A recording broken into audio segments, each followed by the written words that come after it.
Muy buenas noches. Oiga, ayer estuvimos debatiendo sobre la situación en la que se encuentra la oposición o las oposiciones rumbo a las elecciones del 2021. Falta ya menos de un año en la que se van a elegir más de 3,000 cargos públicos. Y estuvo tan bueno este debate que decidimos pasar este debate a la mesa de los martes.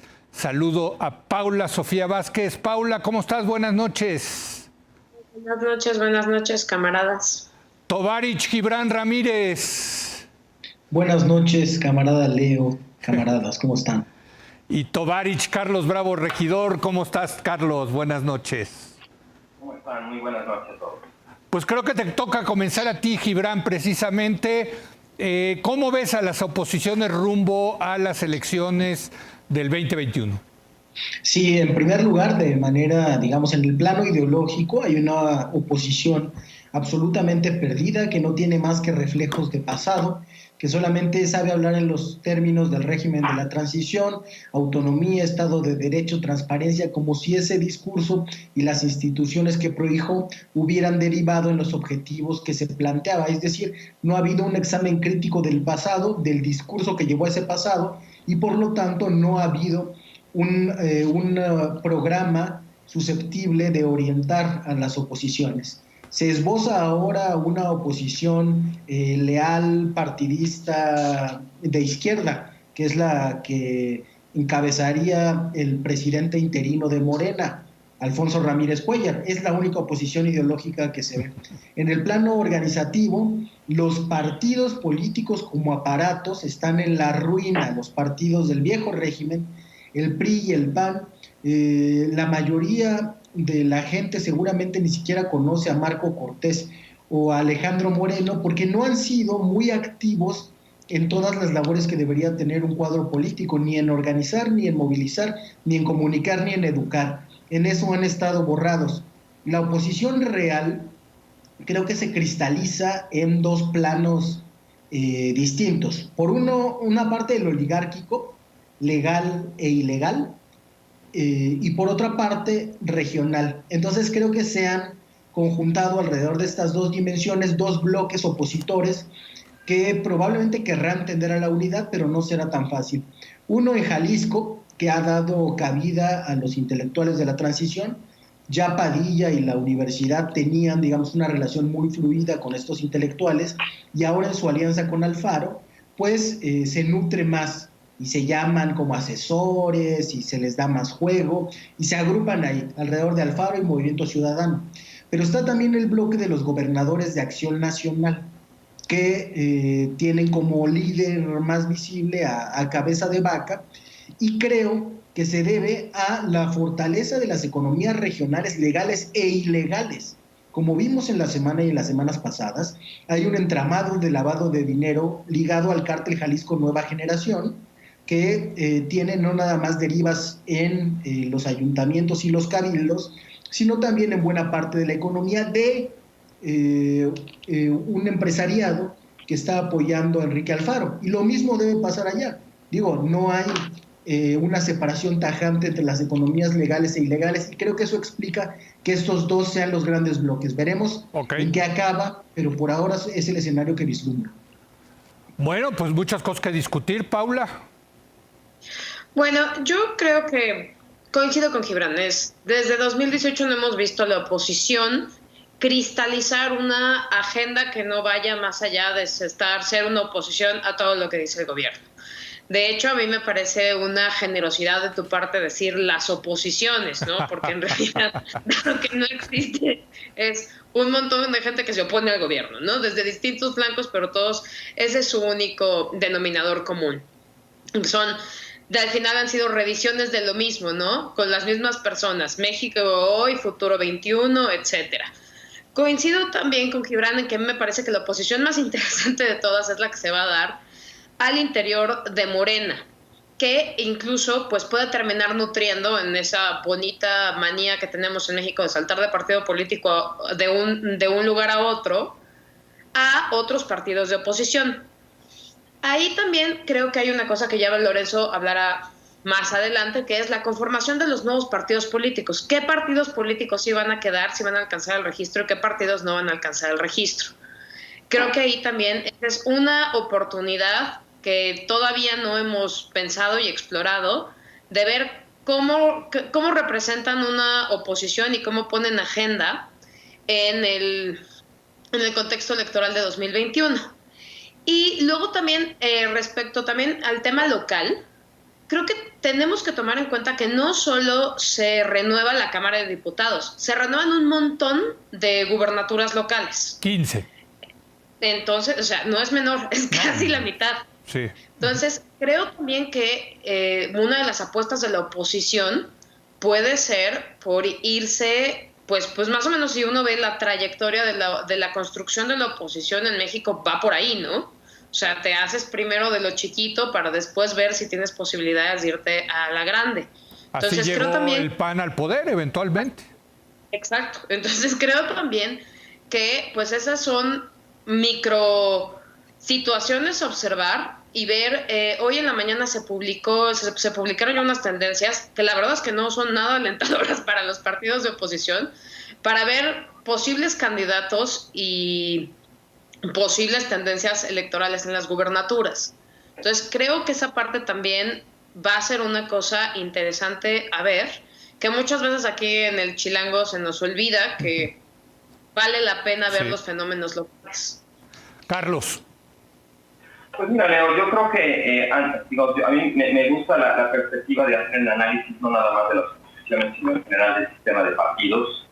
Y hay dos cosas con las que me gustaría empezar. Primero diciendo que bueno, el mapa de las gubernaturas es muy plural. El PRI tiene 12, el PAN tiene 10, Morena tiene 6, el PRD tiene una, Morena tiene una, el PES tiene una y hay un independiente. Es decir, entre el PAN y el PRI todavía tienen prácticamente 2/3 partes de las gubernaturas. Sabemos además que en las elecciones intermedias tienen ciertas peculiaridades, ¿no?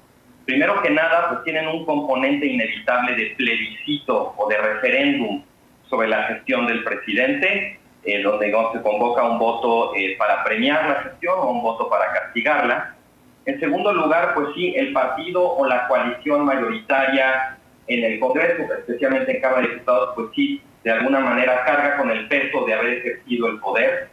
También las elecciones intermedias tienen la peculiaridad de que en ellas tienen mayor peso los partidos políticos, ya sean los aparatos, las maquinarias o los liderazgos locales. Y finalmente en esta ocasión, además, pues con una reforma de muy larga data que se ha querido hacer en México para hacer concurrentes las elecciones federales y locales, como ya notaban, por primera vez habrá en esta intermedia 15 elecciones de gobernadores. Creo que ahí vamos a ver como una refriega o una suerte como de fuercitas entre el efecto de arrastre que pueden tener las elecciones locales y el efecto de arrastre que puede tener la elección federal. Yo veo problemas tanto en el flanco de las oposiciones como en el flanco de Morena. En el flanco de las oposiciones, bueno, como ya decían mis compañeros, en efecto están muy divididas.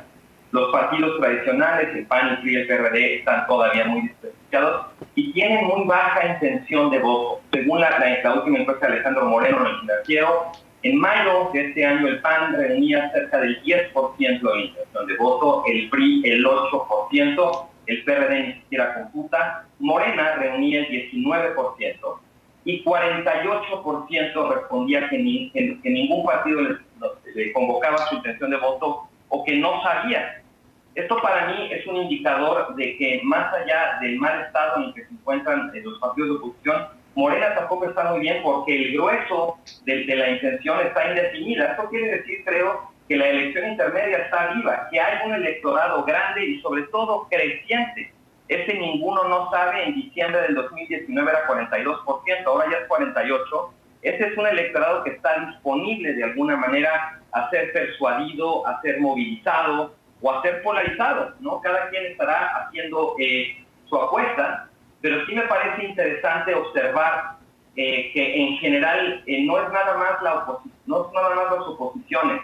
También en el caso de Morena hay fricciones entre distintos grupos, hay un proceso de sucesión de su dirigencia muy descarrilado, es posible que veamos algunas decisiones por disputas por las candidaturas y sobre todo, y esto digamos lo dejo aquí y lo retomo en la siguiente intervención, hay una brecha muy interesante entre el porcentaje de aprobación que tiene el presidente y la intención de voto por Morena, que se mueven con cierta sincronía, pero la brecha es muy grande. Ahorita si quieres continúo con esto, pero bueno, eso sería mi comentario. Bueno, una de las cosas que han mencionado ustedes es que la oposición podría estar en Morena. De hecho, yo hoy escribo algo al respecto y me parece muy sugerente, pues que está, para mí es un enigma, así lo pongo, así se llama mi artículo de hoy, el enigma de Morena. ¿Qué hay allá dentro? Es un partido atrapalotodo y hay gente de muchos diversas facciones. Pero ¿qué estás pensando, Gibran, cuando dices que quizá la verdadera oposición va a estar en Morena? Bueno, pues los únicos que han intentado adelantar al presidente con planteamientos programáticos que no han tenido lugar todavía y que se oponen a la agenda histórica del López Obradorismo son, es el dirigente interino de Morena, con cosas como lo del límite a la austeridad, como lo del INEGI, que luego cambió el Banco de México para medir la riqueza. Es decir, una izquierda que se diferencia en dos cosas de Morena. Una es que es más doctrinaria y la otra que construye las ideas de arriba para abajo. Estas cosas que publicó Ramírez Cuéllar en comunicados firmados como la presidencia del comité ejecutivo del partido fueron posturas unipersonales distintas del programa y distintas del presidente, tanto que, como se vio en una conferencia de prensa, el presidente salió a corregirle la plana como no hizo nunca con Jade Kolpolensky, aunque se tratara de una dirigente tan polémica, ahora acusada de corrupción. Entonces, el único intento de adelantar una agenda opositora a esta agenda histórica ha venido de Morena. Y a mí no me parece bien. Digo, a algunos seguro les parecerá bien que el partido en el poder sea oposición al presidente, pero yo no lo encuentro bien. Le encuentro más bien un riesgo para los que militamos de ese lado. Creo que si el partido no se compone y no se institucionaliza, ahí en tu columna haces una alusión a que no me pelan ni a mis propuestas. Exacto. Morena puede perder ese campo del que habla Carlos, que serían un 50% de la votación si tomáramos en cuenta la votación efectiva, ¿no? Y las oposiciones se repartirían lo demás. Yo creo que el cálculo de la burocracia de Morena, de toda esta dinámica chilangocéntrica, es, de todas maneras vamos a ganar. Entonces no le hacemos caso al tribunal, no le hacemos caso al presidente, porque de todas maneras vamos a ganar y el asunto son las candidaturas. Y ese cálculo puede estar errado, porque va a haber nuevos partidos que reclamarán para sí la bandera del obradorismo. No solo va a estar redes sociales progresistas, del yerno del Bester Gordillo, va a estar Fuerza Social por México, de Pedro Aces, va a haber otro partido emanado de liderazgos del Sindicato Nacional de Trabajadores de la Educación, si todo sigue más o menos como iba en las cuentas de registros. Ya dirá después el INE si cumplieron todos los requisitos. Pero entonces, si Morena no se arregla, podemos ir, creo, a un escenario de mayor fragmentación y podría no cristalizarse ese escenario de polarización que se ha prefigurado por varios. Entonces, yo creo que estamos en meses decisivos. A ver, pero por otra parte, Paula, la verdad, el gobierno yo creo que sí va a llegar debilitado por los resultados inevitables que va a haber. Eso es lo que pienso yo. Y eso lo tendría que capitalizar algún tipo de oposición, ¿no, Paula? Pues sí, o sea, yo creo que cómo se va a conformar la oposición, yo pensaría que depende de dos factores. Uno, sí, los resultados con los que llegue el gobierno a presentarse, sobre todo yo creo especialmente después de cómo termine de sortear esta crisis del COVID, ¿no?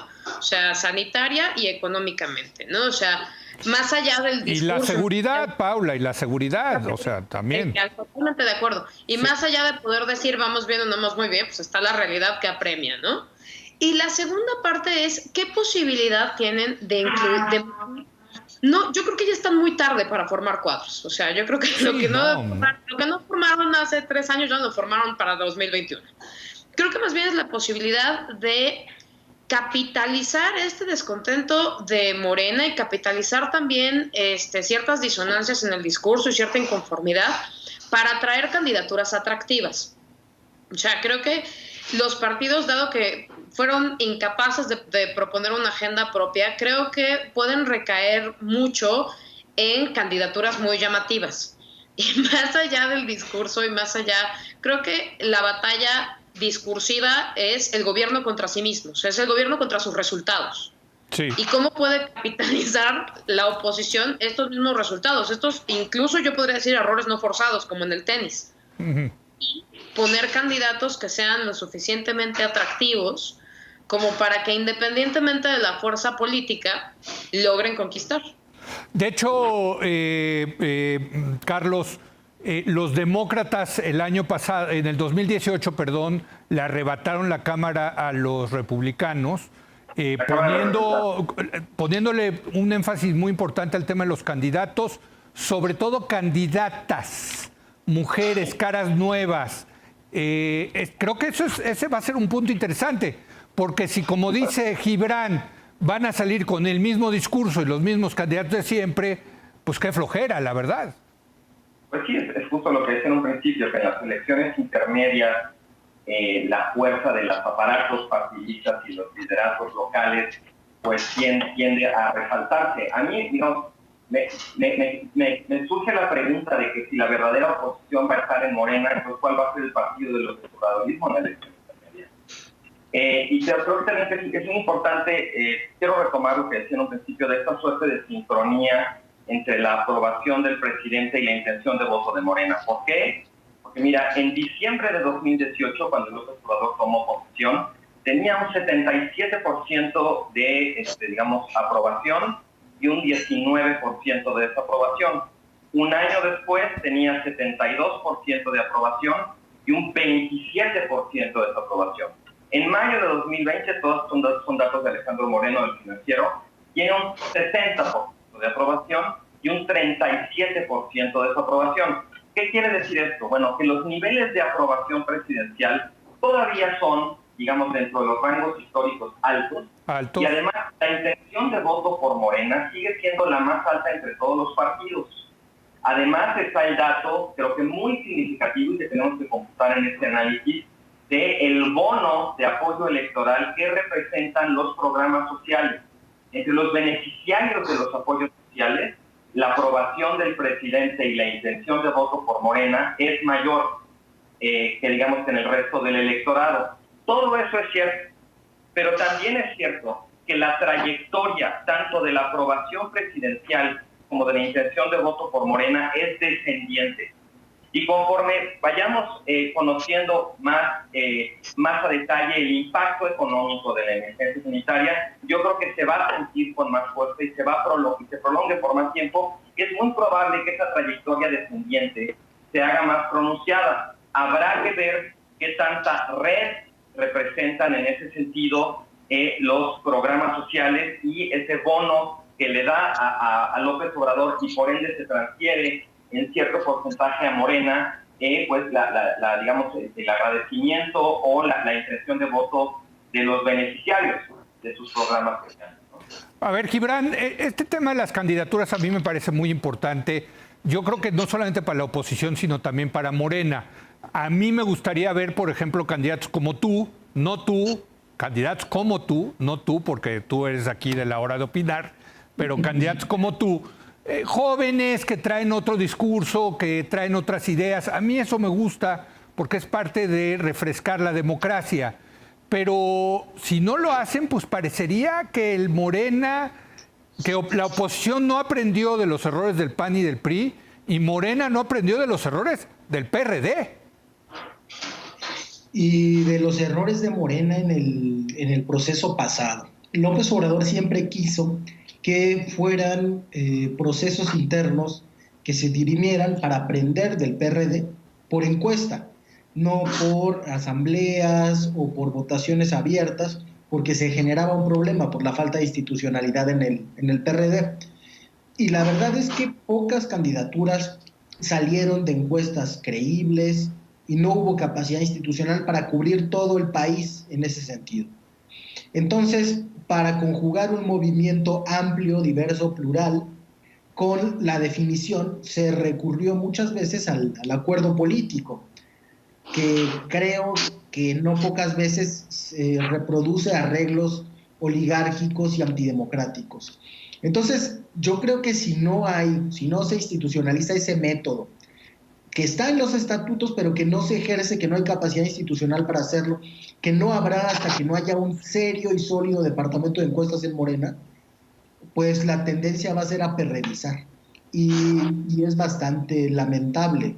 Creo que hay un problema ahí en los mecanismos de reclutamiento, porque, bueno, más bien no hay, ¿eh? El partido se ha cerrado. Sí, está cerrado. Como previsión por algunos a que no lleguen personas oportunistas, que desde luego habrá oportunistas como los hay en todos los partidos. Pues sí. La importancia sería saber filtrarlos.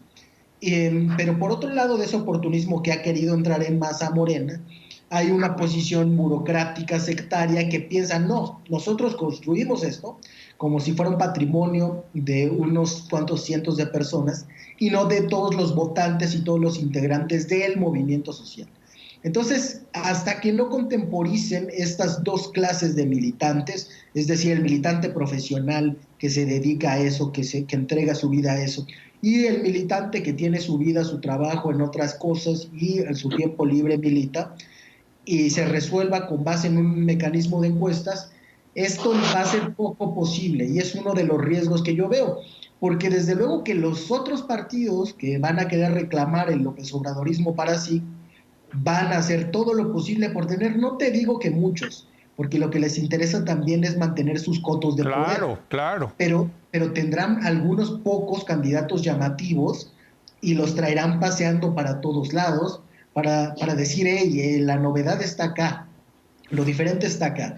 Híjole. Creo que no podemos anticipar el escenario, faltan unos meses para que empiece el proceso. Creo que hay muchas cosas que se pueden arreglar y que no solo en Morena, sino que en varios partidos están por decidirse. Pues fíjate, Paula, una oposición dividida con quizás viejas ideas, un Morena dividido, perredizado, que no se abre a la sociedad, y nuevos partidos que a lo mejor lanzan a candidatos tipo Cuauhtémoc Blanco. No parece ser una elección particularmente, pues, ¿qué digan? Halagüeña, ¿no? No, y yo te pondría un factor adicional de disrupción para la organización partidista, que es la operación de la reelección. Eso es importante. Sí. Van a operar, es la primera elección donde operan la reelección, y si recordamos, la ley tiene un candado en el que todavía permite que sean los propios partidos políticos los que decidan si se podrá contender o no a la reelección. Sí.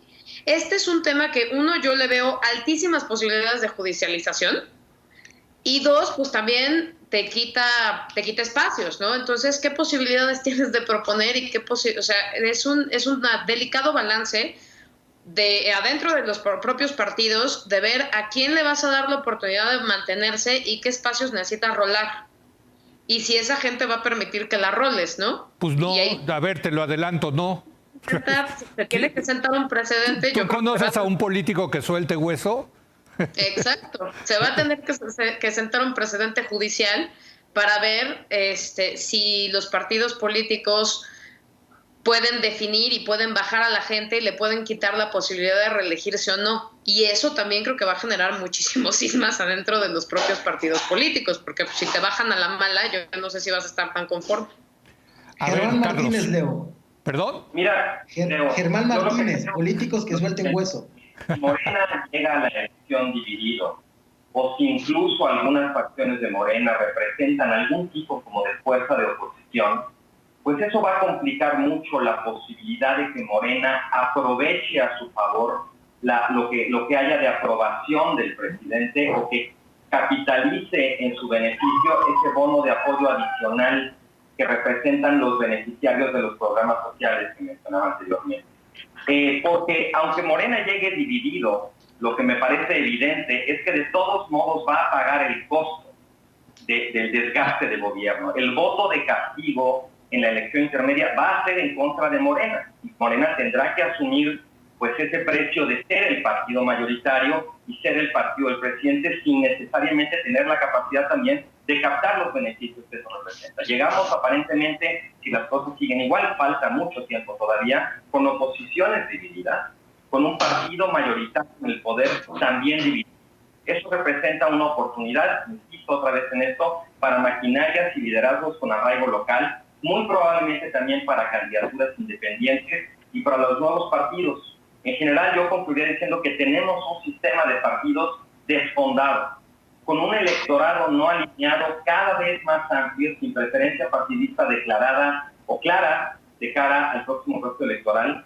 Y bueno, falta mucho, pero esto dibujaría un escenario de fragmentación, lo que es un eufemismo para decir pérdida de mayoría para el observadorismo.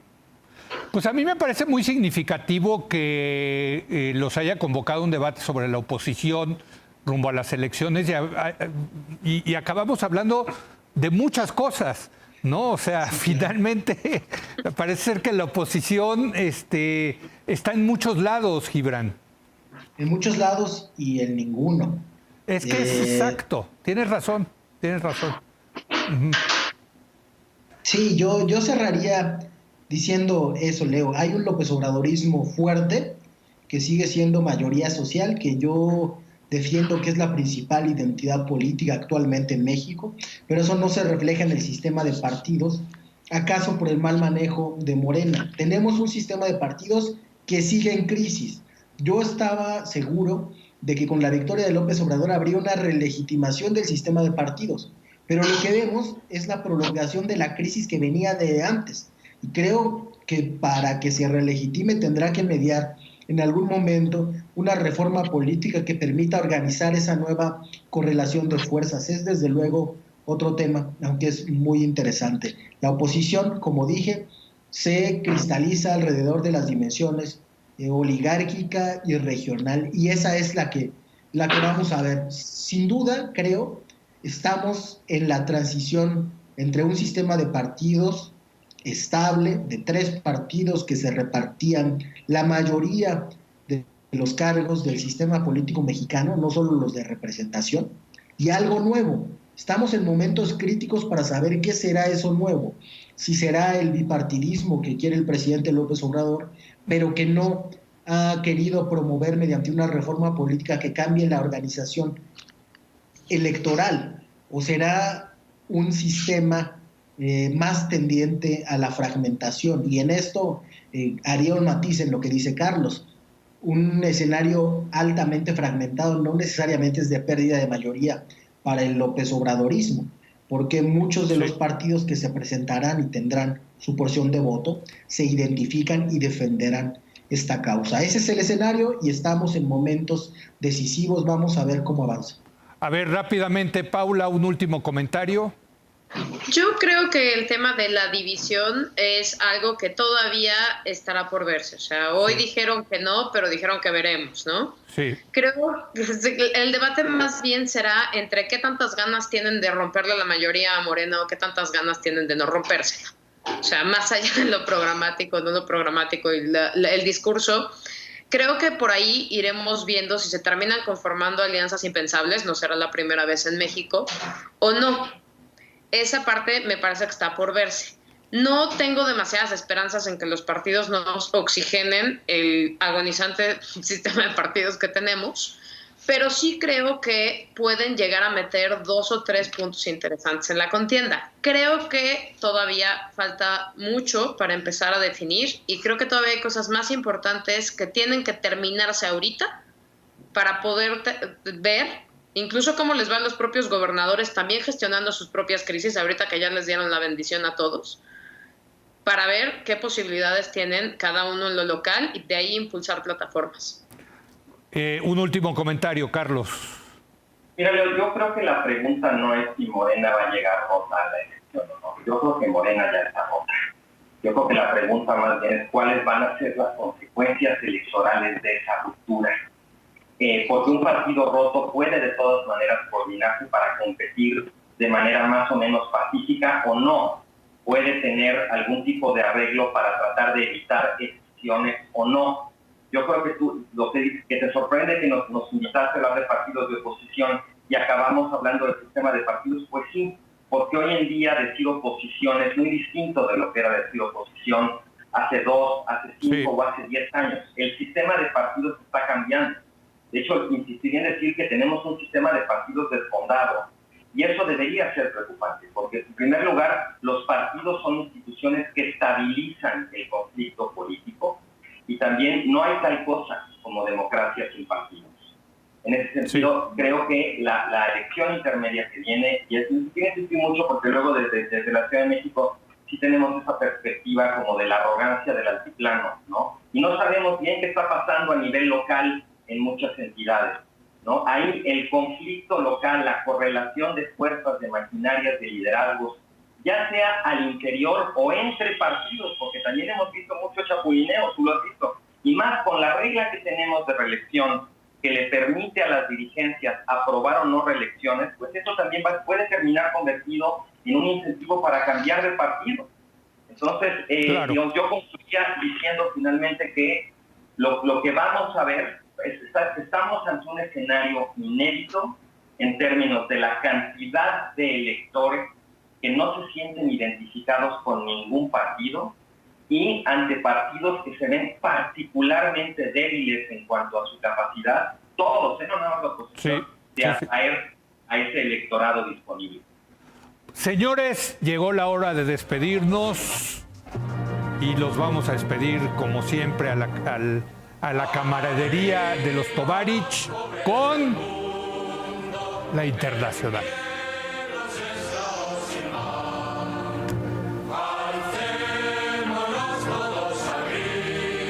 Nos vemos la semana que entra, señores. Muchas gracias.